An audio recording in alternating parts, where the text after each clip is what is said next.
সৎমা যমজ শিশুদের এয়ারপোর্টে ফেলে রেখে ব্যাংককের ফ্লাইটে উঠে গেল, না জেনেই যে ঢাকার সবচেয়ে প্রভাবশালী ও রহস্যময় মানুষটি দূর থেকে সবকিছু দেখছিল। শায়লা পারভীন যমজ শিশুদের কোনো অন্ধকার গলিতে ফেলে যায়নি। সে তাদের দিনের আলোয় ঢাকার হজরত শাহজালাল আন্তর্জাতিক বিমানবন্দরে ডিপারচার লাউঞ্জে ২ নম্বর গেটের বাইরে ফেলে রেখে গিয়েছিল। চারদিকে ট্রলি টেনে নিয়ে যাওয়া পরিবার, কফি পান করা লোকজন আর ব্যস্ত যাত্রীরা ঘুরে বেড়াচ্ছিল, কিন্তু কেউ একবারও থামল না।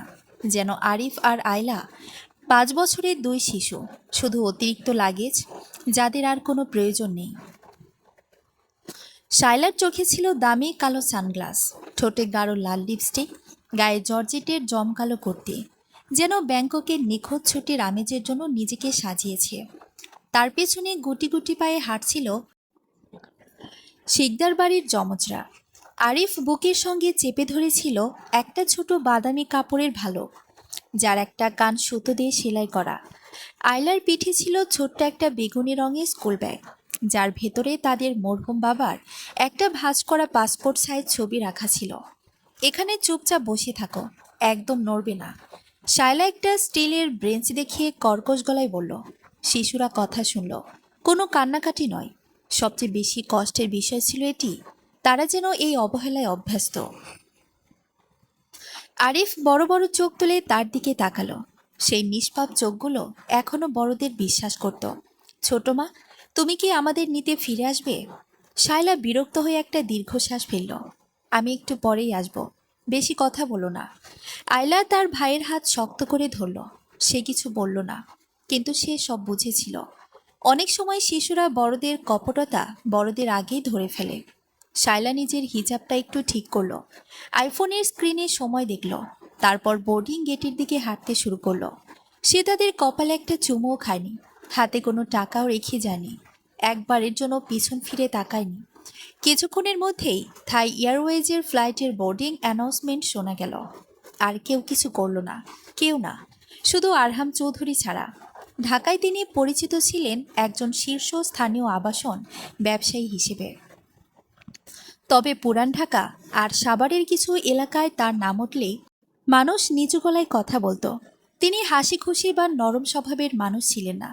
৪৫ বছর বয়সী আরহাম চৌধুরী ছিল তীক্ষ্ণ কঠিন দৃষ্টি, পরনে কালো পাঞ্জাবি পায়জামার মুজিব কোট, আর ৩ জন দেহরক্ষী, যারা ছায়ার মতো সবসময় তার পেছনে চলত। সাধারণ মানুষ তাকে সমীহ করে এড়িয়ে চলত, কিন্তু সেদিন বিকেলে তিনি নিজের বিজনেস ক্লাসের ফ্লাইটের দিকে তাকিয়েছিলেন না। তিনি দূর থেকে লক্ষ্য করছিলেন এই অসহায় শিশু দুটিকে। স্যার, এখন আমাদের ভেতরে যাওয়া উচিত, তার বিশ্বস্ত ব্যক্তিগত সহকারী কামরুল নিচু গলায় বলল। আরহাম কোনো উত্তর দিলেন না। তিনি দেখলেন শায়লা গেটের ভেতরে হারিয়ে যাওয়ার সঙ্গে সঙ্গে আরিফ কেমন নিথর হয়ে গেছে। তিনি দেখলেন আয়লা নিজের চোখের জল গিলে ফেলল, যেন সে আগে জেনে গেছে কান্না করে এই পৃথিবীতে কোনো লাভ হয় না। আর আরহাম চৌধুরীর বুকের ভেতর কিছু একটা নড়ে উঠল, পুরনো কোনো স্মৃতি, যেটাকে তিনি ভেবেছিলেন বহু আগেই মরে গেছে। তিনি ধীরে ধীরে শিশু দুটির দিকে এগিয়ে গেলেন। কামরুল সতর্ক করে উঠল, বস। আরহাম চৌধুরী যমজদের সামনে হাঁটু গেড়ে বসলেন, যাতে তার চোখ দুটি শিশুদের চোখের সমান্তরালে আসে। তোমাদের আম্মু কোথায়, মা? আরহাম অত্যন্ত মৃদুস্বরে জিজ্ঞেস করলেন। আরহাম চৌধুরীর মতো একজন মানুষের কণ্ঠস্বর এতটা নরম হতে পারে, তা পাশে দাঁড়িয়ে থাকা কামরুলও কখনো কল্পনা করতে পারেনি। ঢাকার আন্ডারওয়ার্ল্ড থেকে শুরু করে কর্পোরেট দুনিয়া, যেখানে আরহামের একটা চোখের ইশারায় কোটি টাকার চুক্তি বদলে যায়, কিংবা কোনো অপরাধীর মেরুদণ্ড দিয়ে ভয়ের স্রোত বয়ে যায়, সেই মানুষটা এখন বিমানবন্দরের ধুলোবালি মাখা মেঝেতে হাঁটু গেড়ে বসে আছেন। আরিফার আয়লা বড় বড় চোখে এই অদ্ভুত মানুষটাকে দেখছিল। তার পরনের কালো মুজিব কোট আর গম্ভীর অবয়ব সাধারণ যে কাউকে ভয় পাইয়ে দেওয়ার জন্য যথেষ্ট, কিন্তু এই মুহূর্তে তার চোখের গভীরে কোনো এক অজানা হাহাকার লুকিয়েছিল, যা শিশুরা টের পেয়েছিল। আয়লা তার ভাইয়ের হাতটা আরো শক্ত করে ধরে আরহামের দিকে তাকালো। তার ছোট্ট বুকটা অভিমানে ভেঙে আসছিল, কিন্তু সে নিজেকে সামলে নিয়ে বলল, ছোট মা বলল একটু পরে আসবে, আমাদের এখানে বসতে বলেছে। আরহামের ঠোঁটের কোণে একটা তাচ্ছিলের হাসি ফুটে উঠল, তবে সেই হাসি শিশুদের জন্য নয়, শায়লা নামের ওই পাষাণ মহিলাটির জন্য। তিনি খুব ভালো করেই জানেন যে নারী থাই এয়ারওয়েজের বোর্ডিং পাস হাতে নিয়ে ভেতরে ঢুকে গেছে, সে আর ফিরে আসার জন্য যায়নি। তোমাদের ছোট মা তোমাদের একটা মস্ত বড় মিথ্যা কথা বলেছে মা। আরহাম অত্যন্ত শান্ত গলায় বললেন, সে আর ফিরবে না। কথাটা শুনে 5 বছরের আরিফের চোখ দুটো টলমল করে উঠল। বুকের সাথে চেপে ধরে রাখা সুতো দিয়ে সেলাই করা বাদামি টেডি বিয়ারটা সে আরো জোরে ঝাপটে ধরল। একটা ফোঁটা অশ্রু তার গাল বেয়ে টুপ করে ঝরে পড়ল টেডি বিয়ারটার ওপর। কিন্তু কিন্তু ছোট মাঝি বলল বেশি কথা না বলতে, আমরা তো দুষ্টুমি করিনি।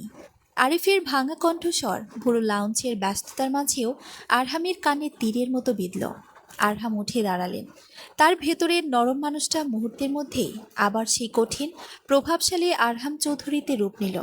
তিনি কামরুলের দিকে তাকালেন। তার চোখে এখন আগুনের স্ফুলিঙ্গ। কামরুল, জি বস। কামরুল সোজা হয়ে দাঁড়ালো। সে জানে এই টোনের অর্থ কী। ব্যাংককের ওই ফ্লাইটের বোর্ডিং কি শেষ হয়েছে? আর মাত্র 10 মিনিট আছে স্যার, গেট ক্লোজ হয়ে যাবে। সিভিল অ্যাভিয়েশনের ডিরেক্টরকে ফোন লাগাও, আর থাই এয়ারওয়েজের গ্রাউন্ড ম্যানেজারকে বলো আরহাম চৌধুরী যতক্ষণ না অনুমতি দিচ্ছেন ওই ফ্লাইট যেন রানওয়ে স্পর্শ না করে। রানওয়েতে চাকা ঘোরানোর আগে যেন ওটা থামানো হয়। কামরুল এক মুহূর্তের জন্য স্তব্ধ হয়ে গেল। একটা কমার্শিয়াল ইন্টারন্যাশনাল ফ্লাইট এভাবে আটকে দেওয়া মুখের কথা নয়, কিন্তু সে ভালো করেই জানে আরহাম চৌধুরী চাইলে এই ঢাকার আকাশে পাখি ওরাও বন্ধ করে দিতে পারেন। জি বস, আমি এখনই দেখছি। কামরুল দ্রুত ফোন বের করে দূরে সরে গেল। আরহাম আবার শিশুদের দিকে ফিরলেন। তিনি পকেট থেকে একটা সিল্কের রুমাল বের করে আরিফের চোখের জল মুছিয়ে দিলেন। তারপর আয়লার পিঠের বেগুনি ব্যাগটার দিকে তাকালেন, যেটার চেনটা একটু খোলা ছিল। ভেতর থেকে উকি দিচ্ছিল তাদের মরহুম বাবার সেই পাসপোর্ট সাইজ ছবিটা। আরহামের চোয়াল শক্ত হয়ে উঠল। তিনি বুঝতে পারলেন এই শিশুদের বাবা হয়তো আর বেঁচে নেই, আর সেই সুযোগেই এই সৎমা তাদের সম্পত্তি বা অন্য কোনো লোভের কারণে এভাবে রাস্তায় ছুঁড়ে ফেলে দিয়ে নিজের মতো বাঁচতে যাচ্ছে। তোমাদের খিদে পেয়েছে? আরহাম জিজ্ঞেস করলেন। দুই ভাই বোন একে অপরের দিকে তাকালো, তারপর আলতো করে মাথা নাড়ল। সকাল থেকে তাদের পেটে একটা দানা খাবারও পড়েনি। আরহাম তার দুজন বডিগার্ডকে ইশারা করলেন, ওদের ভিআইপি লাউঞ্জে নিয়ে যাও, সবচেয়ে ভালো খাবার যা আছে সব অর্ডার করো। আমি না আসা পর্যন্ত ওরা যেন এক ফোঁটাও ভয় না পায়। বডিগার্ডরা অত্যন্ত সাবধানে শিশুদের হাত ধরল। আরিফ যাওয়ার সময় পিছন ফিরে আরহামের দিকে তাকালো। আরহাম তাকে আশ্বস্ত করে একটা মৃদু মাথা নাড়ল। লাউঞ্জের কাছের দেয়াল দিয়ে বাইরে তাকাতেই দেখা গেল রানওয়ের দিকে এগিয়ে যাওয়া বিশাল থাই এয়ারওয়েজের বিমানটি হঠাৎ মাঝপথেই থেমে গেল। বিমানবন্দরের ভেতরে একটা মৃদু শোরগোল পড়ে গেল। টেকনিক্যাল কোনো সমস্যা নয়, বরং ওপর মহলের এক অদৃশ্য ইশারায় পুরো বিমানের গতি স্তব্ধ হয়ে গেছে। আরহাম চৌধুরী তার মুজিব কোটের বোতামটা লাগাতে লাগাতে বোর্ডিং গেটের দিকে হাঁটতে শুরু করলেন। তার পেছনে বাকি বডিগার্ডরা ছায়ার মতো অনুসরণ করল। এয়ারপোর্টের সিকিউরিটি বা ইমিগ্রেশনের কেউ তাকে থামানোর সাহস করল না। আরহাম যখন সিকিউরিটি জোন পার হয়ে ভেতরের করিডোর দিয়ে এগিয়ে যাচ্ছেন, তখন তার মনে হচ্ছিল আজ থেকে 20 বছর আগে ঠিক এই শহরে এক রেল স্টেশনে তাকেও তার আপনজনরা এভাবে ফেলে গিয়েছিল। সেদিন তাকে বাঁচানোর কেউ ছিল না, কিন্তু আজ এই শিশুদের জন্য তিনি আছেন। থাই এয়ারওয়েজের বিমানের ভেতরে তখন শায়লা পারভিন নিজের বিজনেস ক্লাসের উইন্ডো সিটে বসে স্বস্তির নিঃশ্বাস ফেলছিল। সে ভাবছিল, যাক, এতদিনে শিকদার বাড়ির এই আপদ দুটো থেকে মুক্তি পাওয়া গেল। এবার ব্যাংককে গিয়ে মনের আনন্দে শপিং আর নতুন জীবন শুরু করা যাবে। হঠাৎ করে বিমানের ভেতরে অ্যানাউন্সমেন্ট হলো, সম্মানিত যাত্রী সাধারণ, একটি বিশেষ নিরাপত্তাজনিত কারণে আমাদের বিমানটি সাময়িকভাবে থামানো হয়েছে। সিভিল অ্যাভিয়েশন কর্তৃপক্ষের নির্দেশে একজন যাত্রীকে অফলোড করা হবে। আমরা দুঃখিত। শায়লা ভ্রুকুচকে জানালার বাইরে তাকালো। সে দেখল রানওয়েতে বিমানের ঠিক সামনে এসে থামল 3টি কালো রঙের ল্যান্ড ক্রুজার প্রাডো গাড়ি।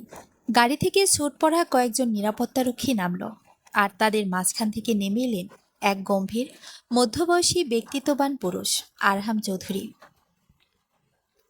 বিমানের এয়ার কন্ডিশনের ঠান্ডা বাতাসেও শায়লা পারভিনের কপাল বেয়ে এক ফোঁটা ঘাম নেমে এলো। রানওয়েতে দাঁড়ানো এই কালো প্রাডো গাড়িগুলো আর মাঝবয়সী গম্ভীর মানুষটার অবয়ব দেখে তার বুকের ভেতরটা কেমন যেন কেঁপে উঠল। সিভিল অ্যাভিয়েশনের সিকিউরিটি অফিসার যখন থাই এয়ারওয়েজের ক্রুদের সাথে কথা বলে সোজা বিজনেস ক্লাসের কেবিনের দিকে এগিয়ে এলো, শায়লার চশমা পরা চোখ দুটো ভয়ে সংকুচিত হয়ে গেল। এক্সকিউজ মি, আপনি কি প্যাসেঞ্জার শায়লা পারভিন? সিকিউরিটি অফিসারের কণ্ঠস্বর ছিল পেশাদার কিন্তু অত্যন্ত কঠোর। শায়লা ঢোক গিলে কোনো মতে বলল, জি আমি। কোনো সমস্যা? ম্যাডাম, সিভিল অ্যাভিয়েশন এবং সিকিউরিটি গ্রাউন্ডস থেকে আপনার নামে অফলোড নোটিশ এসেছে। আপনার লাগেজ অলরেডি নামানো হচ্ছে। কাইন্ডলি আমাদের সাথে কোঅপারেট করুন এবং বিমান থেকে নেমে আসুন। পুরো বিজনেস ক্লাসের অন্যান্য এলিট যাত্রীরা শায়লার দিকে এমনভাবে তাকাতে লাগলো যেন সে কোনো দাগী অপরাধী। শায়লার এতক্ষণে আভিজাত্যের অহংকার আর ব্যাংককে গিয়ে নতুন জীবন শুরু করার রঙিন স্বপ্নটা এক মুহূর্তের জন্য ধুলোয় মিশে গেল। সে চিৎকার করে উঠতে চাইল, আপনারা জানেন আমি কে?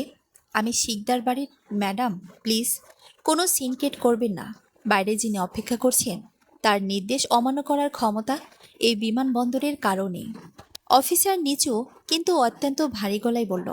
শায়লা কাঁপতে কাঁপতে নিজের দামি ভ্যানিটি ব্যাগটা তুলে নিল। তার পায়ের নিচে তখন জেসো রোডের তপ্ত পিচঢালা রাস্তার মতো কাঁপন ধরেছে। বিমান থেকে নামার সিঁড়ি দিয়ে যখন সে নিচে নামল, দুপুরের কড়া রোদ আর বিমানের ইঞ্জিনের গরম বাতাস তার মুখে এসে লাগলো।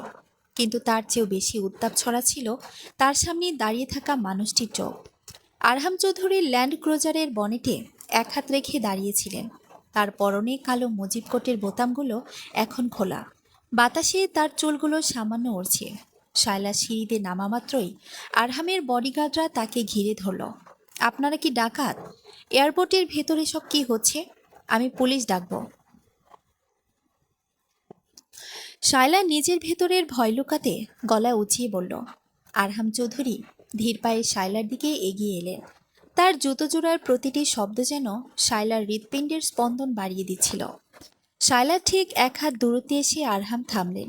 তার পকেট থেকে সেই সিল্কের রুমালটা বের করে নিজের চশমাটা মুছতে মুছতে অত্যন্ত নিচু বরফ শীতল গলায় বললেন, পুলিশ ডাকবেন? তা ডাকুন, তবে মনে রাখবেন শায়লা, এই ঢাকা শহরের পুলিশ যার অনুমতি ছাড়া একটা সাধারণ জিডিও করতে ভয় পায় সে আপনার সামনেই দাঁড়িয়ে আছে। নাম আরহাম চৌধুরী। আরহাম চৌধুরীর নামটা শায়লার কানে পৌঁছানো মাত্রই তার ঠোঁটের গাঢ় লিপস্টিক মাখানো মুখটা হা হয়ে গেল। রিয়েল অ্যাস্টেট কিংপিন, যার ক্ষমতার হাত সরকারের ওপর মহল থেকে শুরু করে এই শহরের পাতাল দুনিয়া পর্যন্ত বিস্তৃত। তার কথা ঢাকা শহরের কে না জানে। আরহাম চৌধুরী, আপনি এখানে কেন? আমি তো আপনার কোনো ক্ষতি করিনি। শায়লার কণ্ঠ এবার কাঁপতে শুরু করেছে। আপনি আমার ক্ষতি করেননি, কিন্তু প্রকৃতির নিয়ম ভঙ্গ করেছেন। আরহাম চশমাটা চোখে পড়ে শায়লার চোখের দিকে তাকালেন। সে দৃষ্টিতে থরথর করে কেঁপে উঠল শায়লা। দুটো 5 বছরের শিশুকে ডিপারচার লাউঞ্জে কুকুরের বাচ্চার মতো ফেলে রেখে আপনি ব্যাংককে শপিং করতে যাচ্ছিলেন? শিকদার বাড়ির রক্তের তেজ কি এতটাই কমে গেছে যে ঘরের সন্তানদের আগলে রাখার মতো একটা মানুষও অবশিষ্ট নেই? শায়লা এবার বুঝতে পারল ঘটনা কোন দিকে মোড় নিয়েছে। সে নিজেকে সামলে নিয়ে একটু চড়াসড়েই বলল, ওরা আমার কেউ না। ওগুলো ওই মরহুম শিকদারের প্রথম পক্ষের পাপ। ওদের লালন পালন করার দায়িত্ব আমার না। আমি ওদের ফেলে দিয়েছি, বেশ করেছি। এটা আমাদের পারিবারিক ব্যাপার। আপনি এখানে নাক গলানোর কে?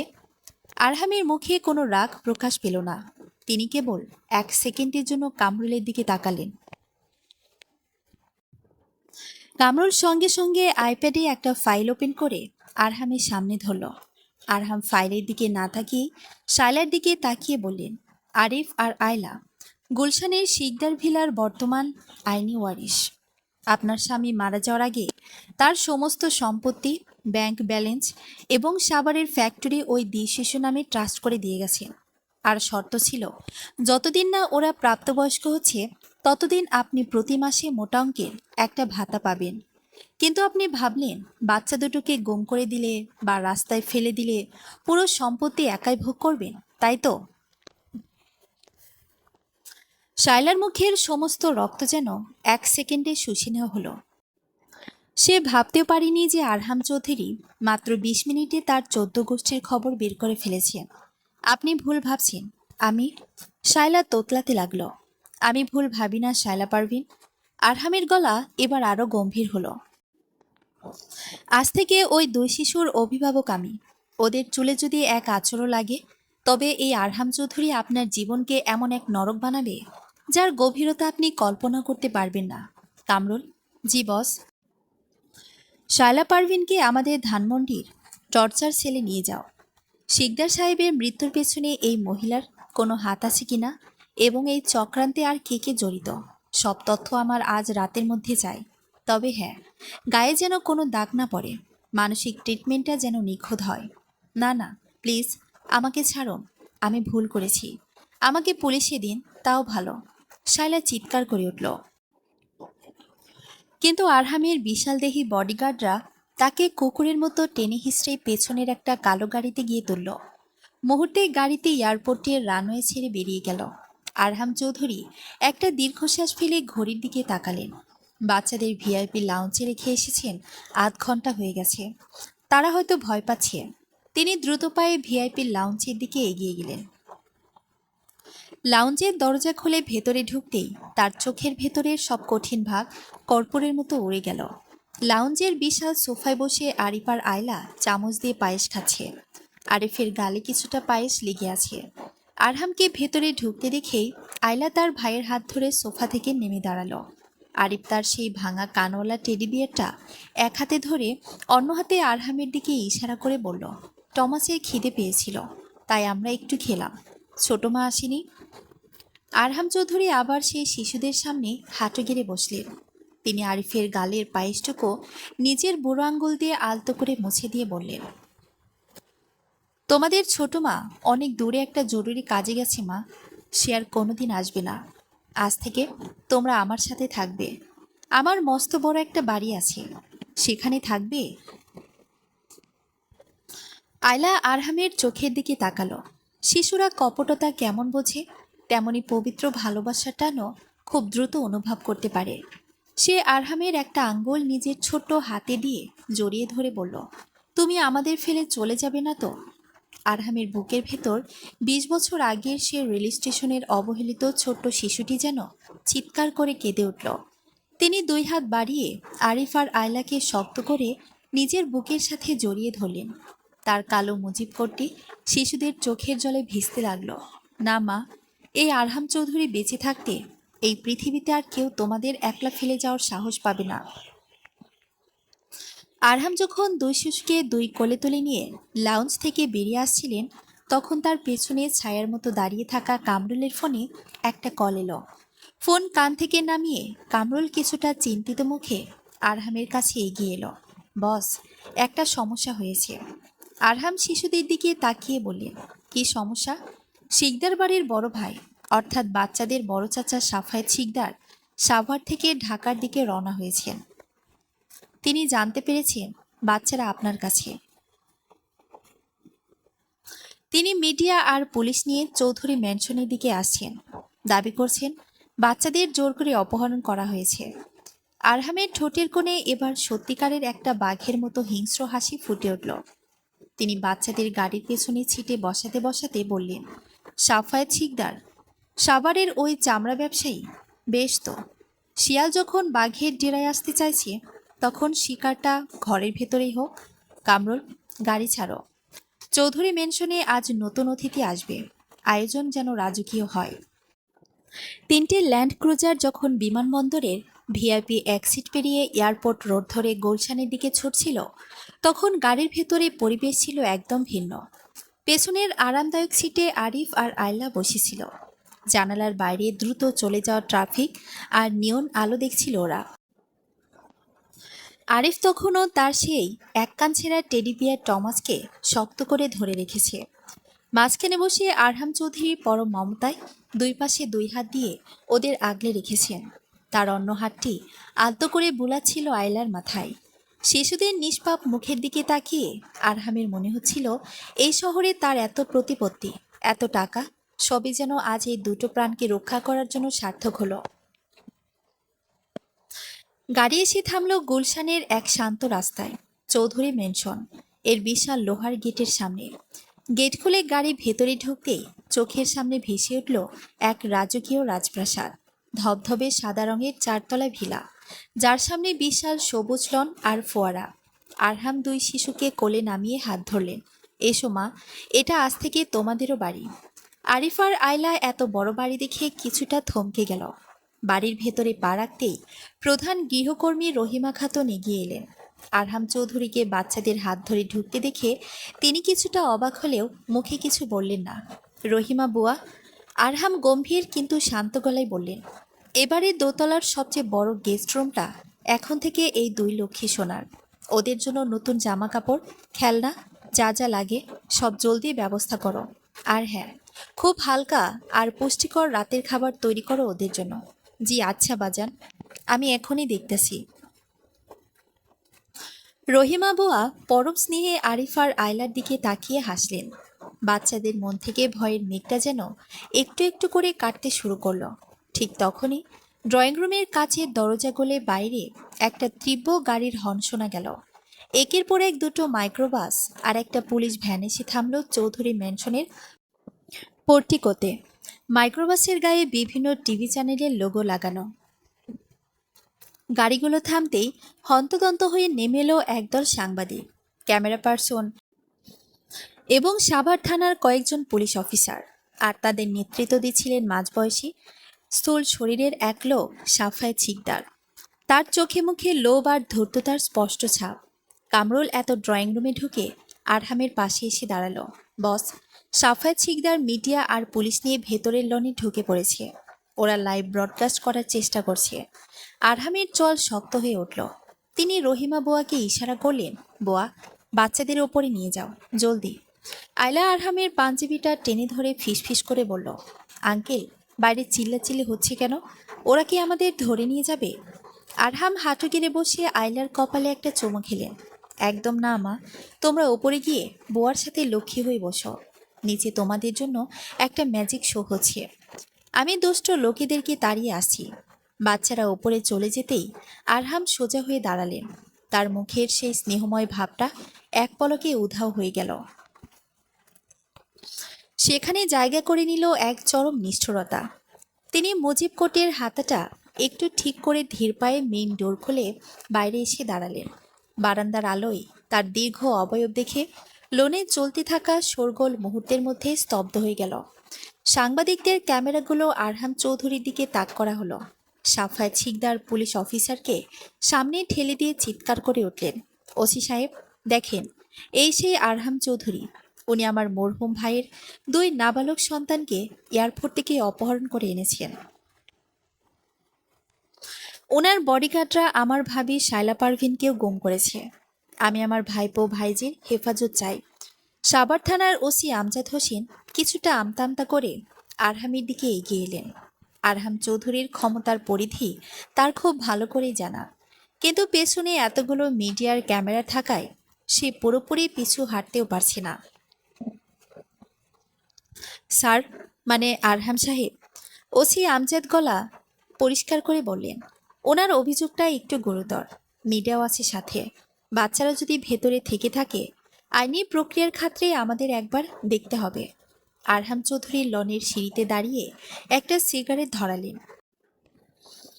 লাইটারের ফ্লিন্টের আলোয় তার চোখের চিলড্রেন হান্টার দৃষ্টিটা চকচক করে উঠল। তিনি এক মুখ ধোয়া ছেড়ে সাফায়েত শিকদারের দিকে তাকালেন। সাফায়েত শিকদার। আরহামের কণ্ঠস্বর লাউডস্পিকার ছাড়াই পুরো লনে প্রতিধ্বনিত হলো। চামড়ার ব্যবসা করতে করতে আপনার নিজের চামড়াটাও গন্ডারের মতো মোটা হয়ে গেছে, তাই না? অপহরণের গল্প সাজিয়ে মিডিয়া নিয়ে আমার বাড়ি চলে এসেছেন। মিথ্যা বলবেন না আরহাম চৌধুরী। সাফায়েত গলা উঁচিয়ে বললেন, বাচ্চারা আপনার কে হয় যে আপনি ওদের আগলে রাখছেন? ওদের আইনি অভিভাবক আমি। আরহাম পকেট থেকে একটা পেন ড্রাইভ বের করে কামরুলের দিকে ছুড়ে দিলেন। কামরুল, লোনের ওই বড় প্রজেক্টের স্ক্রিনটা অন করো। মিডিয়ার ভাইয়েরা কষ্ট করে এত দূর এসেছে, ওদের সাভারের বড় ব্যবসায়ী সাফাত সাহেবের কিছু আসল কীর্তি দেখানো দরকার। কামরুল সঙ্গে সঙ্গে লোনের দেয়ালে থাকা বড় এলইডি স্ক্রিনটি চালু করে দিল। স্ক্রিনে ভেসে উঠল একটি সিসিটিভি ফুটেজ এবং কিছু ব্যাংক স্টেটমেন্টের কপি। অডিওতে শোনা গেল সাফায়েত শিকদার এবং শায়লা পারভিনের কথোপকথনের রেকর্ড। ভয়েস রেকর্ডে সাফায়েতের গলা স্পষ্ট শোনা যাচ্ছিল, শায়লা, বাচ্চা দুটোকে এয়ারপোর্টে ফেলে তুই ব্যাংকক চলে যা, বাকিটা আমি দেখব। পুলিশকে বলবো ওদের কিডন্যাপ করেছে। অন্যের ওপর দায় চাপালে মিডিয়া লুফে নেবে। তারপর কোর্ট থেকে বাচ্চাদের ডেথ সার্টিফিকেট বা মিসিং ডায়েরি করিয়ে গুলশানের বাড়ি আর সাভারের ফ্যাক্টরিটা আমরা নিজেদের নামে লিখে নেব। কেউ কিচ্ছু টের পাবে না। ভিডিও ফুটেজে আরও দেখা গেল সাফায়েত শিকদার নিজ হাতে সাভারের ল্যান্ড রেজিস্ট্রি অফিসের এক কর্মকর্তাকে কোটি টাকার ঘুষ দিচ্ছেন বাচ্চাদের সম্পত্তি আত্মসাৎ করার জন্য। লাইভ ক্যামেরার সামনে এই প্রমাণগুলো আসতেই সাংবাদিকদের মাঝে গুঞ্জন শুরু হয়ে গেল।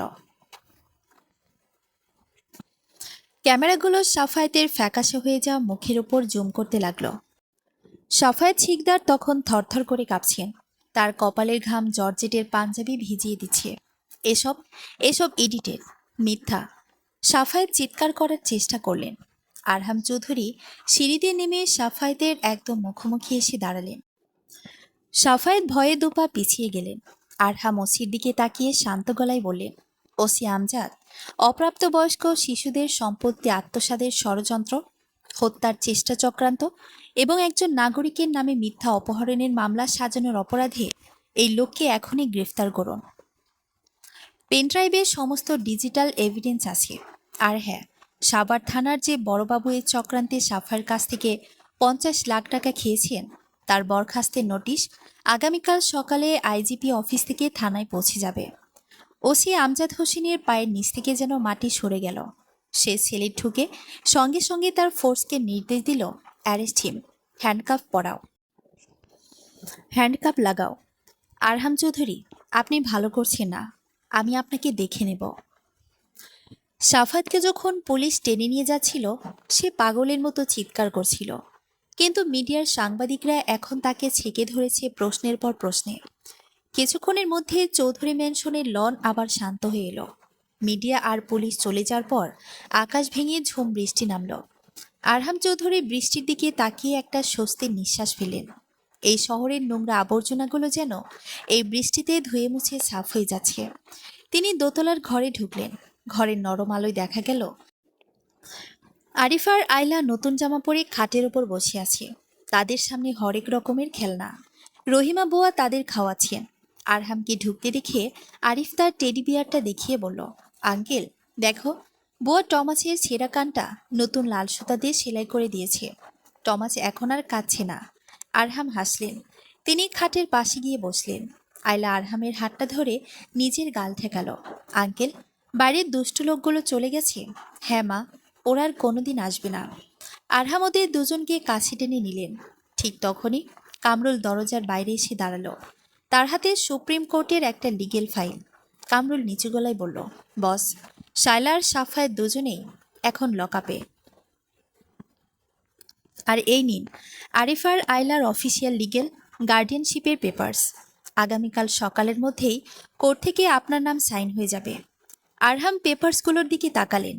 কাগজের পাতায় লেখা, লিগের গার্ডিয়ান আরহাম চৌধুরী। তিনি ফাইলটা বন্ধ করে বাচ্চাদের দিকে তাকালেন, যারা এখন পরম শান্তিতে তার চাদরের ওমে চোখ বুঝিয়ে। আরহাম মনে মনে বললেন, যুদ্ধ তো মাত্র শুরু হলো। এই শিশুদের রক্তের উত্তরাধিকার যারা ছিনিয়ে নিতে চেয়েছিল তাদের শিকড় শুদ্ধ উপড়ে ফেলা না পর্যন্ত আরহাম চৌধুরী থামবে না। বাইরে তখন মুষলধারে বৃষ্টি। জানালার কাছে আছড়ে পড়া জলবিন্দু আর মেঘের গুরু গুরু শব্দে পুরো চৌধুরী ম্যানশনে এক অদ্ভুত শান্ত পরিবেশ বিরাজ করছিল। দোতলার ঘরের নরম আলোয় আরহাম চৌধুরী খাটের একপাশে চুপচাপ বসেছিলেন। তার সামনে গভীর ঘুমে আচ্ছন্ন আরিফ আর আয়লা। আরিফের এক হাত তখনও সে লাল সুতো দিয়ে সেলাই করা টেডি বিয়ার টমাসকে জড়িয়ে ধরে আছে, আর আয়লা ঘুমেও আরহামের চাদরের এক কোণ শক্ত করে মুঠোয় পড়ে রেখেছে। শিশুদের এই নিষ্পাপ মুখের দিকে তাকিয়ে আরহাম চৌধুরীর চোখের কোণটা কেমন যেন ভিজে উঠল। স্মৃতির পাতাগুলো তাকে টেনে নিয়ে গেল ঠিক 25 বছর আগের এক ঝড়ো রাতে। সেদিনও এই শহরের আকাশে এমন মেঘের গর্জন ছিল। কমলাপুর রেল স্টেশনের একটা অন্ধকার স্যাঁতস্যাঁতে প্ল্যাটফর্মে 10 বছরের একটা ছেলেকে তার আপন চাচা এভাবেই ট্রেনের টিকিট কাটার নাম করে বসিয়ে রেখে আর ফিরে আসেনি। সারা রাত ক্ষুধার্ত তৃষ্ণার্ত ছেলেটি বৃষ্টির জলে ভিজে কেঁদেছিল। কেউ তার চোখের জল মোছাতে আসেনি, কেউ তাকে বুকে টেনে নেয়নি। সেই রাতটায় 10 বছরের নরম মনের আরহামকে আজকের এই কঠিন লৌহমানব আরহাম চৌধুরীতে রূপান্তরিত করেছিল। আরহাম নিজের অজান্তেই একটা দীর্ঘশ্বাস ফেললেন। বাচ্চাদের গায়ের কম্বলটা ভালো করে টেনে দিয়ে তিনি ধীর পায়ে ঘর থেকে বেরিয়ে এলেন। করিডোরে কামরুল অপেক্ষা করছিল। বস, সুপ্রিম কোর্টের পেপারস রেডি, কিন্তু সাভার থেকে একটা নতুন খবর এসেছে। কামরুল ফাইলটা এগিয়ে দিতে দিতে নিচু গলায় বলল, কি খবর? আরহামের কণ্ঠস্বর আবার সে চেনা গম্ভীর রূপ নিল। সাফায়েত শিকদার আর শায়লা পারভিন ভেতরে গেছে ঠিকই, কিন্তু শিকদার গ্রুপের বোর্ডে সাফায়েতের একটা বড় অংশীদারিত্ব আছে। সাভারের ফ্যাক্টরি আর গুলশানের বাড়ির দখল নেওয়ার জন্য সাফায়েতের পেছনে এই শহরের আরও একজন বড় খলনায়ক কলকাঠি নাড়ছে। তিনি আর কেউ নন, চৌধুরী গ্রুপের চিরসূত্র মির্জা আসাদ। নামটা শুনে আরহামের চোখে দৃষ্টি তীক্ষ্ণ হয়ে উঠল। মির্জা আসাদ, যিনি ঢাকার রিয়েল এস্টেট এবং ল্যান্ড গ্রেবেন সিন্ডিকেটের আরেক অন্ধকার নাম। আরহামের সাথে তার শত্রুতা বহু পুরনো। তার মানে সাফায়েত আর শায়লা কেবল দাবার ঘটেছিল, আসল খেলোয়াড় মির্জা আসাদ। আরহাম তর্জনী দিয়ে কপালে মৃদু টোকা দিলেন। সে কি জানে বাচ্চারা এখন আমার হেফাজতে? জি বস। মির্জা আসাদের লোক অলরেডি কোর্টের লিগ্যাল গার্ডিয়ানশিপের পেপারস স্থগিত করার জন্য মোটা অঙ্কের টাকা ঢালছে। ওরা দাবি করছে আপনি একজন অবিবাহিত এবং রহস্যময় ব্যাকগ্রাউন্ডের মানুষ, তাই আইনিভাবে দুটো বাচ্চার দায়িত্ব আপনার হাতে দেওয়া নিরাপদ নয়। আরহামের ঠোঁটের কোণে একটা শীতল তাচ্ছিল্যের হাসি ফুটে উঠল। মির্জা আসাদ ভাবছে সে আইন আর টাকা দিয়ে আরহাম চৌধুরীকে থামাবে। কামরুল, কাল সকাল 10টায় ফ্যামিলি কোর্টে আমার হিয়ারিং। দেশের সবচেয়ে বড় লয়ার প্যানেলকে রেডি রাখো, আর মির্জা আসাদকে একটা মেসেজ পাঠিয়ে দাও। আরহাম চৌধুরী যখন কোনো কিছুর দায়িত্ব নেয়, তখন কেউ সিদ্ধান্তের উপর আপিল করার সাহস পায় না। পরদিন সকাল। রাতের বৃষ্টি ধুয়ে ঢাকার আকাশ এখন একদম পরিষ্কার, কিন্তু রোদের মাঝেও এক ধরনের থমথমে ভাব। ফ্যামিলি কোর্টের এজলাসের বাইরে তখন এলাহি কাণ্ড। একদিকে আরহাম চৌধুরীর কালো প্রাডো গাড়ির বহর, অন্যদিকে মির্জা আসাদের দামি মার্সিডিজ। গণমাধ্যম কর্মীরাও ভিড় জমিয়েছেন এই হাই প্রোফাইল মামলার আপডেট নিতে। কোর্টরুমের ভেতরে আরহাম চৌধুরী ব্ল্যাক স্যুট পরে গম্ভীর মুখে বসেছিলেন। তার পাশে রহিমা বুয়ার হাত ধরে বসেছিল আরিফ আর আয়লা। কোর্টের এই অপরিচিত পরিবেশ দেখে ওরা কিছুটা ভয় পাচ্ছিল, কিন্তু আরহাম যখনই ওদের দিকে তাকিয়ে মৃদু হাসলেন, ওদের ভেতরের ভয়টা নিমেষেই উধাও হয়ে গেল। ঠিক তখনই এজলাসে প্রবেশ করলেন মির্জা আসাদ। সাদা ধবধবে পাজামা পাঞ্জাবি আর কাঁধে শাল জড়ানো জাঁকজমকপূর্ণ অবয়ব, কিন্তু চোখের ভেতরে শকুনের মতো ধূর্ততা। তিনি আরহামের দিকে তাকিয়ে একটা কুৎসিত হাসলেন, তারপর নিজের আইনজীবীর পাশে গিয়ে দাঁড়ালেন। বিচারক আসন গ্রহণ করার পর মামলার শুনানি শুরু হলো।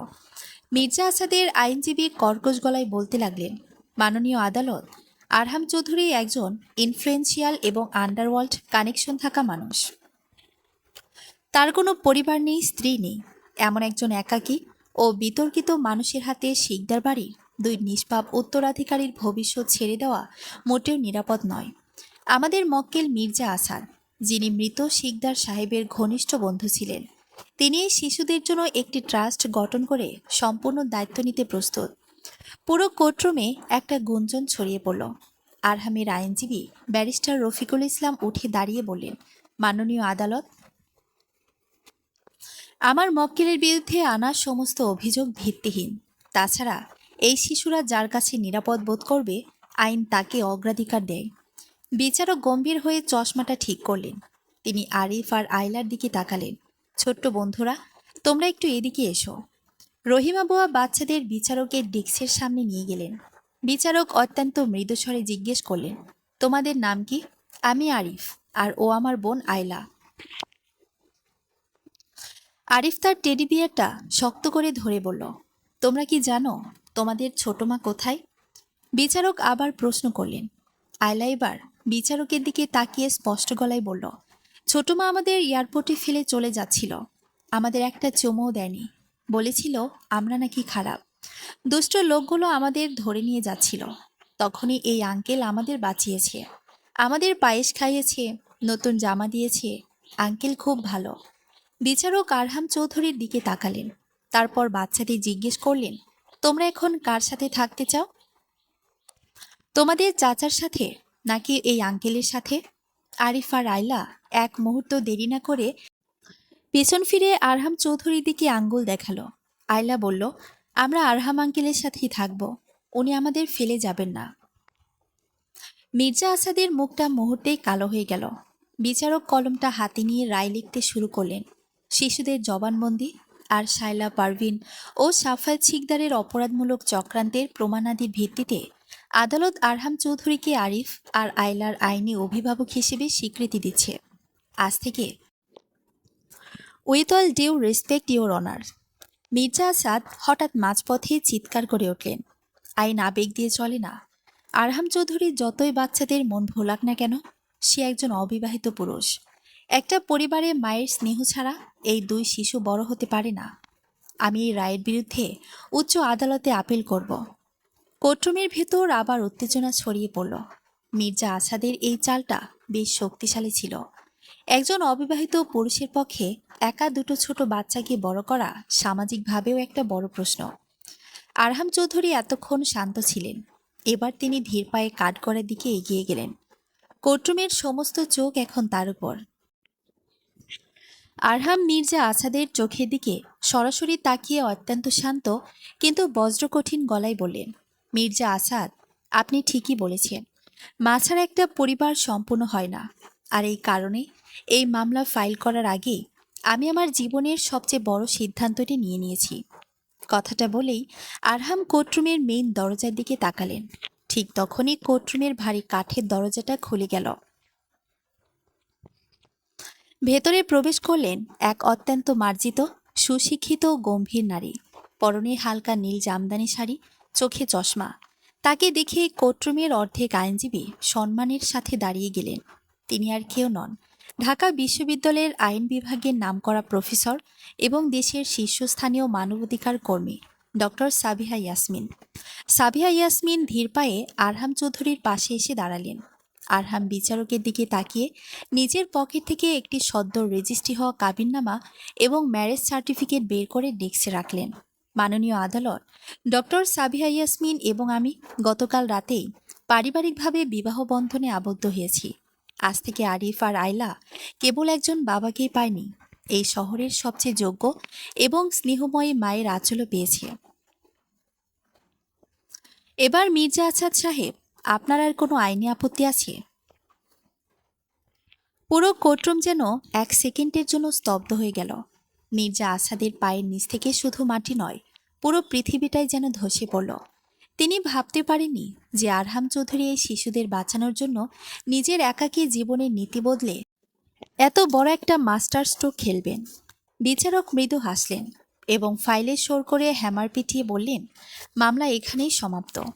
আরিফ এবং আয়লার পূর্ণাঙ্গ অভিভাবক আরহাম চৌধুরীর এবং ডক্টর সাবিহা ইয়াসমিনকে দেওয়া হলো। কোর্টরুম থেকে বের হওয়ার সময় মির্জা আসাদ আরহামের সামনে এসে দাঁড়ালেন। রাগে তার শরীর কাঁপছিল। আরহাম চৌধুরী, তুমি চালটা ভালোই দিলে, কিন্তু মনে রেখো, সাবিহাকে বিয়ে করে তুমি তোমার নিজের দুর্বলতা বাড়ালে। এবার আঘাতটা তোমার পরিবারেই আসবে। আরহাম মির্জা আসাদের একদম কাছে এগিয়ে গিয়ে ফিসফিস করে বললেন, আসাদ সাহেব, বাঘ যখন একা থাকে তখন সে শুধু নিজের শিকার খোঁজে, কিন্তু বাঘ যখন তার খাঁচায় পরিবার নিয়ে বসে তখন তার ডেরার দিকে তাকালে সে পুরো জঙ্গল জ্বালিয়ে ছারখার করে দেয়। সাবধান। আরহাম চৌধুরী যখন আরিফার আয়লাকে দুই কোলে তুলে নিয়ে কোর্টের সিঁড়িতে নামছিলেন তখন সাবিহা ইয়াসমিন পরম মমতায় বাচ্চাদের মাথায় হাত রাখলেন। আরিফ সাবিহার দিকে তাকিয়ে বলল, তুমি কি আমাদের নতুন মা? সাবিহা চোখে জল নিয়ে হাসলেন, হ্যাঁ বাবা, আমি তোমাদের মা। গাড়ির দিকে এগিয়ে যাওয়ার সময় আরহামের মনে হলো দীর্ঘ ২০ বছর পর তার জীবনের অন্ধকার মেঘগুলো কেটে গিয়ে এক নতুন সূর্য উদিত হচ্ছে। কিন্তু তিনি জানতেন মির্জা আসাদ এত সহজে দমে যাওয়ার পাত্র নন। কোর্টরুমের সেই ঝড়ের পর কেটে গেছে প্রায় 2 সপ্তাহ। চৌধুরী ম্যানশনের পরিবেশ এখন অনেকটাই বদলে গেছে। যে বাড়িতে একসময় শুধু আরহাম চৌধুরীর গম্ভীর কণ্ঠস্বর আর বডিগার্ডের বুটের শব্দ শোনা যেত, সেখানে এখন সকাল 7 জুড়ে আরিফার আয়লার খিলখিল হাসির শব্দ আর ছড়া কাটার আওয়াজ প্রতিধ্বনিত হয়। সাবিহা ইয়াসমিন এই বাড়িতে আসার পর প্রথম দিন থেকেই বাচ্চাদের নিজের জীবনের চেয়েও বেশি আগলে নিয়েছেন। পেশায় ঢাকা বিশ্ববিদ্যালয়ের আইনের প্রফেসর হলেও এই দুই মাতৃত্বহীন শিশুর সামনে তিনি কেবলই এক স্নেহময়ী মা। সকালে নিজ হাতে ওদের খাইয়ে দেওয়া, স্কুলে পাঠানো আর রাতে ঘুমানোর আগে রূপকথার গল্প শোনানো, সব মিলিয়ে আরিফার আয়লা তাদের ছোট মার দেওয়া সব কষ্ট ভুলে সাবিহার আঁচলের তলায় এক টুকরো স্বর্গ খুঁজে পেয়েছে। সেদিন বিকেলে ড্রয়িং রুমে বসে সাবিহা আয়লার চুলে বেনি গেঁথে দিচ্ছিলেন, আর আরিফ মেঝেতে বসে তার সেই টেডি বিয়ার টমাসকে সাবিহার কিনে দেওয়া একটা ছোট্ট খেলনা গাড়িতে চড়িয়ে খেলছিল। আরহাম চৌধুরী অফিস থেকে ফিরে দরজায় দাঁড়িয়ে এই দৃশ্যটা দেখছিলেন। তার পরনের কালো মুজিব কোট আর গম্ভীর মুখের আড়ালে এক অদ্ভুত তৃপ্তি খেলা করে গেল। সাবিহা আরহামকে দেখে মৃদু হেসে বাচ্চাদের বললেন, ওই যে দেখো, তোমাদের বাবা চলে এসেছে, যাও ফ্রেশ হয়ে নাও, আমরা সবাই একসাথে নাস্তা করব। বাবা শব্দটা আরহামের কানে লাগা মাত্রই তার বুকের ভেতর একটা মৃদু কম্পন সৃষ্টি হলো। জীবনের ৪৫টি বছর তিনি শুধু ক্ষমতার পেছনেই ছুটেছেন, শত্রুদের ধুলোয় মিশিয়েছেন, কিন্তু এই যে একটা ঘরে ফিরে কেউ বাবা বলে ডাকবে, কেউ পরম মমতায় হাসবে, এই পারিবারিক সুখের স্বাদ তিনি কখনোই পাননি। সাবিহার সাথে তার বিয়েটা আইনি কাগজের মাধ্যমে শুরু হলেও সাবিহার এই নিঃস্বার্থ ভালোবাসা আর ব্যক্তিত্ব আরহামের মনের ভেতরের কঠিন বরফটাকে আস্তে আস্তে গলাতে শুরু করেছে। বাচ্চারা রহিমা বুয়ার সাথে ওপরে চলে যাওয়ার পর সাবিহা 1 কাপ গরম চা আরহামের দিকে এগিয়ে দিলেন। আরহাম সোফায় বসিয়ে চায়ের কাপে চুমুক দিয়ে বললেন, সাবিহা, তুমি বাচ্চাদের যেভাবে আপন করে নিয়েছ, আমি সত্যিই কৃতজ্ঞ। এই ঢাকা শহরে আরহাম চৌধুরীর দেনা শোধ করার ক্ষমতা সবার থাকে, কিন্তু তোমার এই ঋণের কোনো শোধ নেই। সাবিহা আরহামের মুখোমুখি বসিয়ে চশমাটা একটু ঠিক করে নিলেন। তার চোখে ছিল এক গভীর মায়া আর অধিকারের সুর। তিনি শান্ত গলায় বললেন, বাচ্চাদের আদর করার জন্য কোনো কৃতজ্ঞতার প্রয়োজন হয় না, ওরা তো নিষ্পাপ। তবে আমি আপনার কাছে অন্য একটা জিনিস চাই। আরহাম ভ্রুকুচকে তাকালেন, কে চাও? এই শহরের যা কিছু চাও, আরহাম চৌধুরী 1 মিনিটে তোমার পায়ের কাছে এনে দেবে। সাবিহা মাথা নাড়লেন, তার মুখে একটা স্নিগ্ধ হাসি। আমি আপনার ক্ষমতা বা টাকা চাই না আরহাম, আমি চাই আপনি এই অন্ধকার দুনিয়া, এই অস্ত্র আর আন্ডারওয়ার্ল্ডের সংঘাত ছেড়ে দিন। আমি জানি আপনার অতীত খুব কষ্টের ছিল, কিন্তু এখন আপনার একটা সুন্দর পরিবার আছে। আরিফার আয়লা আপনাকে নিজেদের আদর্শ মনে করে।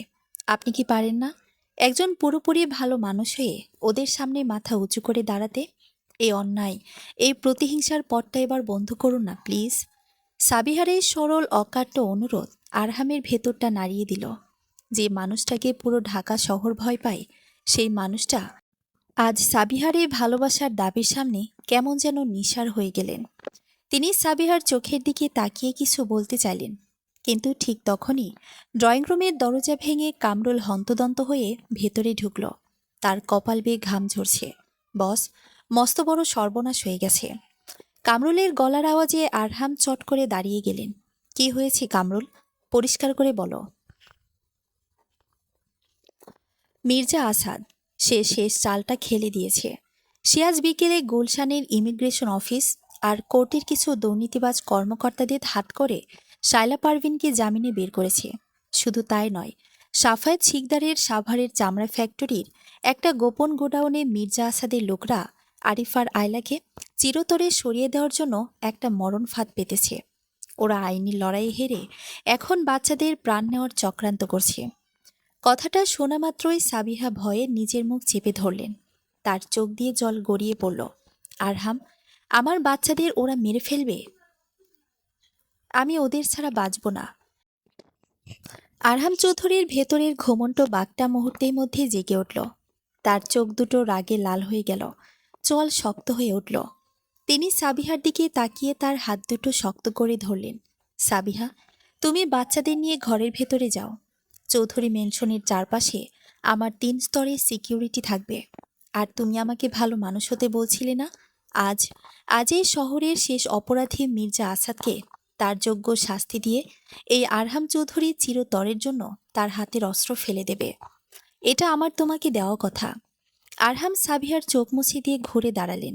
তার গলার আওয়াজ এবার মেঘের গর্জনের মতো শোনাল। কামরুল, আমার প্রাডো রেডি করো। সাভারের ওই গোডাউনে আজ মির্জা আসাদ আর শায়লা পারভিন থাকবে, আর থাকবে তাদের পাপের শেষ পরিণতি। ঢাকার পাতাল দুনিয়া আজ দেখবে আরহাম চৌধুরী যখন বাবা হয় তখন সে সন্তানের জন্য কতটা ভয়ঙ্কর হতে পারে। বাইরে তখন আবার নতুন করে ঝড় শুরু হয়েছে। আরহাম চৌধুরী তার কালো মুজিব কোটটা গায়ে জড়িয়ে গাড়ির দিকে এগিয়ে গেলেন। আজ রাতে এই ঢাকায় হবে মির্জা আসাদের শেষ কবরস্থান, আর আরহাম চৌধুরীর এক নতুন আলোকময় জীবনের সূচনা। সাভারের প্রত্যন্ত অঞ্চলের সেই পরিত্যক্ত চামড়া ফ্যাক্টরি, চারদিকে নিকোষ কালো অন্ধকারের বুকে বৃষ্টির জল আছড়ে পড়ছে টিনের চালের ওপর। ভেতরের এক জরাজীর্ণ গোডাউনে তেলের ড্রামের ওপর মোমবাতি জ্বলছিল। সেই আবছা আলোয় চেয়ারে বসে চুরুট টানছিলেন মির্জা আসাদ। তার পাশে চাদর জড়িয়ে ভয়ে কাঁপছিল সদ্য জামিনে মুক্ত শায়লা পারভিন। আসাদ সাহেব, কাজটা কি ঠিক হচ্ছে? শায়লা নখ কামড়াতে কামড়াতে বলল, আরহাম চৌধুরী যদি জানতে পারে আমরা বাচ্চাদের শেষ করার ছক কষেছি, সে আমাদের জ্যান্ত কবর দেবে। মির্জা আসাদ একটা ক্রূর হাসি হাসলেন। ভয় পেও না শায়লা, আরহাম চৌধুরী এখন আর সে একা বাঘ নেই। সাবিহার ওই দুটো বাচ্চার মায়ায় পড়ে সে এখন গৃহপালিত বিড়াল হয়ে গেছে। সাভারের এই ডেরায় আমার 100 সশ্রন্ত্র লোক পাহারা দিচ্ছে। আরহাম এখানে পা রাখা মাত্রই ঝাঁঝার হয়ে যাবে। আর সে মরলেই শিকদার ট্রাস্টের সমস্ত সম্পত্তি আমাদের। ঠিক সেই মুহূর্তে পুরো গোডাউন কাঁপিয়ে বাইরে একটা প্রচণ্ড বিস্ফোরণের শব্দ হলো। মির্জা আসাদের হাতের চুরুটটা মেঝেতে পড়ে গেল। গোডাউনের ভারী লোহার দরজাটা মটমট শব্দ করে ভেঙে পড়ল। ধোঁয়া আর বারুদের গন্ধের মাঝখান থেকে হেঁটে ভেতর এলেন এক দীর্ঘাবয়ব পুরুষ, আরহাম চৌধুরী। তার পরনের কালো মুজিব কোটটি বৃষ্টির জলে সম্পূর্ণ ভেজা, ডান হাতে জ্বলন্ত রিভলভার, আর চোখে কালান্ত জমের নিষ্ঠুরতা। তার পেছনে কামরুল আর একদল বিশ্বস্ত বডিগার্ড ততক্ষণে মির্জা আসাদের ভাড়াটে গোন্ডাদের অস্ত্র কেড়ে নিয়ে মাটিতে হাঁটু গেড়ে বসিয়ে রেখেছে। আসাদ সাহেব, আরহামের কণ্ঠস্বর বজ্রপাতের মতো প্রতিধ্বনিত হল। বাঘ খাঁচায় ঢুকলেই তাকে বিড়াল ভাবতে নেই। জঙ্গলটা কার সেটা বাঘ কখনো ভুলে যায় না। শায়লা পারভিন ভয়ে টেবিলের নিচে লুকিয়ে পড়ার চেষ্টা করল, কিন্তু কামরুল তাকে চুল ধরে টেনে বের করে আনল। মির্জা আসাদ কাঁপতে কাঁপতে নিজের পকেট থেকে একটা পিস্তল বের করতে চাইলেন, কিন্তু আরহাম এক চুলো না নড়ে নিখুঁত নিশানা করে আসাদের ডান কবজি লক্ষ্য করে গুলি চালালেন। ঠাং! চিৎকার করে পিস্তলটা হাত থেকে ফেলে দিলেন মির্জা আসাদ। রক্তে ভেসে গেল মেঝে। আরহাম ধীর পায়ে এগিয়ে এসে মির্জা আসাদের বুকের ওপর নিজের ভারী বোট জুতোটা চেপে ধরলেন। এত বড় সাহস তোর, আমার সন্তানদের প্রাণ নেওয়ার চক্রান্ত করিস? আরহামের রিভলভারের ঠান্ডা নলটা এখন মির্জা আসাদের কপালে। আজ এই সাভারের মাটিতে তোদের দুজনের কাউকে আমি আস্তে রাখব না। মির্জা আসাদ মৃত্যুর মুখোমুখি দাঁড়িয়ে গঙ্গাতে লাগলেন। আরহাম, আমাকে ছেড়ে দাও, আমি এই শহর ছেড়ে চলে যাব। আরহামের আঙ্গুল যখন রিভলভারের ট্রিগারে চাপ দিতে যাবে, ঠিক তখনই তার কানে ভেসে উঠল আজ বিকেলে চৌধুরী মেনশনের ড্রয়িং রুমে বলা সাবিহার সেই আকল কণ্ঠস্বর, আপনি কি পারেন না একজন পুরোপুরি ভালো মানুষ হয়ে ওদের সামনে মাথা উঁচু করে দাঁড়াতে? আরিফা রায়লা আপনাকে নিজেদের আদর্শ মনে করে। আরহামের হাতটা 1 সেকেন্ডের জন্য কেঁপে উঠল। তিনি চোখ বন্ধ করলেন। তার চোখের সামনে ভেসে উঠল আরিফের সেই নিষ্পাপ মুখ আর আয়লার কোমল হাসি। সে যদি আজ এই দুজনকে নিজ হাতে খুন করে, তবে সে তো আবার সেই অন্ধকার দুনিয়ার আরহাম চৌধুরী থেকে যাবে। সন্তানদের সামনে সে কিভাবে মাথা উঁচু করে দাঁড়াবে? আরহাম চোখ খুললেন। তার চোখ থেকে খুনের নেশাটা উধাও হয়ে গেল। সেখানে জায়গা নিল এক গভীর আত্মবিশ্বাস। তিনি রিভলভারটা নামিয়ে নিলেন। মির্জা আসাদ, তোদের মতো জানোয়ারদের রক্ত দিয়ে হাত রাঙিয়ে আমি আমার বাচ্চাদের পবিত্র ভবিষ্যৎ নষ্ট করতে চাই না। সাবিহাকে আমি কথা দিয়েছি, আজ থেকে আরহাম চৌধুরী ভালো মানুষ হবে। আরহাম বুটজুতোটো আসাদের বুক থেকে সরিয়ে নিলেন। তিনি কামরুলের দিকে তাকালেন। কামরুল, র্যাব এবং কাউন্টার টেররিজম ইউনিটকে ভেতরে ডাকো। মির্জা আসাদের এই অবৈধ অস্ত্রের গোদাম, শায়লা পারভিনের জালিয়াতি কাগজ সব পুলিশের হাতে তুলে দাও। এদের এমন মামলার জালে জড়াও যেন বাকি জীবনটা এদের জেলের অন্ধকার স্কয়ার ফিট মেঝের মধ্যেই কেটে যায়। জি বস। কামরুল হাসি মুখে সেলুট করল। সে বুঝতে পারল তার বস আজ সত্যি এক নতুন মানুষে রূপান্তরিত হয়েছেন। শায়লা আর মির্জা আসাদকে যখন আইন শৃঙ্খলা রক্ষাকারী বাহিনী হাতকড়া পরিয়ে টেনে নিয়ে যাচ্ছিল, আরহাম চৌধুরী তখন নিজের হাতের রিভলভারটা কামরুলের হাতে তুলে দিলেন। আজ থেকে এই ঢাকা শহরে আরহাম চৌধুরীর আর কোনো অস্ত্রের প্রয়োজন নেই। কামরুল, আমার পরিবারই এখন আমার সবচেয়ে বড় শক্তি। ভোরবেলা চৌধুরী ম্যানশনের বাগানে তখন ভোরের প্রথম আলো এসে পড়েছে। ঘাসের উপর জমে থাকা শিশির বিন্দুগুলো মুক্তোর মতো চকচক করছে। ড্রয়িং রুমের কাচের দরজা খুলে আরহাম চৌধুরী ভেতরে ঢুকলেন। সারা রাতের ক্লান্তি তার চোখে মুখে, কিন্তু মনের ভেতর এক অদ্ভুত হালকা অনুভূতি। হলরুমে ঢুকতেই তিনি দেখলেন সাবিহা ইয়াসমিন সোফায় বসে আছেন। তার চোখ দুটো লাল, সারা রাত ঘুমাননি। আর তার দুপাশে মাথা রেখে পরম শান্তিতে ঘুমাচ্ছেন আরিফ আর আয়লা। আরহামের পায়ের শব্দ পেয়ে সাবিহা চট করে তাকালেন। আরহামকে অক্ষত এবং শান্তমুখে ফিরে আসতে দেখে সাবিহার চোখ দিয়ে আনন্দের জল গড়িয়ে পড়ল। তিনি আলতো করে বাচ্চাদের মাথা সোফায় রেখে উঠে দাঁড়ালেন এবং আরহামের দিকে এগিয়ে এলেন। আপনি আপনি ঠিক আছেন তো? সাবিহার গলার স্বর কাঁপছিল। আরহাম সাবিহার খুব কাছে এসে দাঁড়ালেন।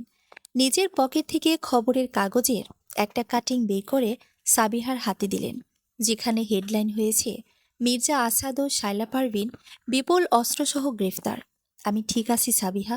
আরহাম মৃদু হেসে সাবিহার হাতটা নিজের হাতের মুঠোয় নিলেন।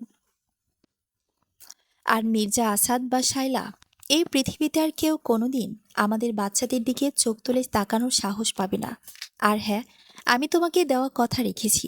আজ থেকে আমি অন্ধকার দুনিয়াকে চিরতরে বিদায় জানালাম। সাবিহার নিজের আবেগ ধরে রাখতে পারলেন না। তিনি আরহামের বুকের ওপর মাথা রেখে কেঁদে ফেললেন। এই কান্না ভয়ের নয়, এই কান্না এক পরম স্বস্তির আর ভালোবাসার। আরহামও বড় মমতায় সাবিহাকে নিজের বুকের সাথে জড়িয়ে নিলেন। ঠিক তখনই সোফা থেকে চোখ ডলতে ডলতে উঠে বসল আরিফ আর আয়লা। আরহাম আর সাবিহাকে একসাথে জড়িয়ে ধরে দাঁড়িয়ে থাকতে দেখে ওদের মুখে এক মস্ত বড় চওড়া হাসি ফুটে উঠল। বাবা মা দুজনে একসাথে চিৎকার করে খাট থেকে নেমে দৌড়ে এলো। আরিফার সেই লাল সুতো দিয়ে সেলাই করা টেডি বিয়ার টমাসকে আরহামের পায়ে শুয়ে বলল, দেখো বাবা, টমাসও ঘুম থেকে উঠে গেছে। সে বলছে আজ আমরা সবাই মিলে ফুচকা খেতে যাব। আরহাম চৌধুরী আর সাবিহা ইয়াসমিন দুজনে একসাথে হাঁটু গেড়ে বসে আরিফার আয়লাকে নিজেদের বুকের মাঝখানে টেনে নিলেন। এক সময়ের রহস্যময় কঠিন আরহাম চৌধুরী আজ পূর্ণাঙ্গ একজন বাবা, একজন স্বামী। যে যমজ সন্তানদের একদিন ঢাকার এয়ারপোর্টে এক টুকরো অতিরিক্ত লাগেজের মতো ফেলে যাওয়া হয়েছিল, আজ তারা এই শহরের সবচেয়ে সুরক্ষিত, বিলাসবহুল আর ভালোবাসায় ঘেরা চৌধুরী মেনশনের রাজপুত্র আর রাজকন্যা। রক্তের সম্পর্ক না থাকলেও আত্মার বন্ধন যে কতটা শক্তিশালী হতে পারে তার এক জীবন্ত উদাহরণ হয়ে রইল এই পরিবার। সমাপ্ত।